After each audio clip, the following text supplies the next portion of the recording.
वज़ीर आज़म मोहम्मद शहबाज शरीफ की ज़ेर-सदारत prime minister Ramzan relief package 2026 के हवाले से जायज़ा इजलास हुआ, जिसमें वज़ीर आज़म पाकिस्तान मियां मोहम्मद शहबाज शरीफ को जायज़ा रिपोर्ट पेश की कि जिसमें प्राइम मिनिस्टर रमज़ान पैकेज 2026 के तहत 99% मुस्तहिक अफराद को अदायगियाँ कर दी गईं। वज़ीर आज़म की रमज़ान पैकेज 2026 के तहत मुस्तहिकीन की को रकूम की शफाफ तरीके से फराहमी पर तमाम मुतल्लिका इदारों को शानदार खराज तहसीन।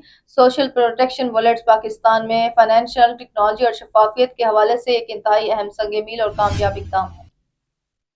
प्राइम मिनिस्टर रमज़ान पैकेज 2026 के तहत 99% मुस्तहिक अफराद को अदायगियाँ कर दी गई हैं। वज़ीर आज़म की रमज़ान पैकेज 2026 के तहत मुस्तहिकीन को रकूम के शफाफ तरीके से फराहमी पर तमाम मुतल्लिका इदारों को शानदार खराज तहसीन।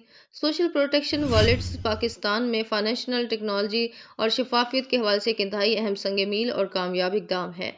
वज़ीर आज़म के बेनज़ीर इनकम सपोर्ट प्रोग्राम के तमाम अदायगियाँ सोशल प्रोटेक्शन वॉलेट्स के ज़रिए यकीनी बनाने की हिदायत पर ब्रीफिंग में बताया गया कि रमज़ान रिलीफ पैकेज 2026 के तहत अब तक 19,55,620 डिजिटल ट्रांजैक्शन की जा चुकी हैं।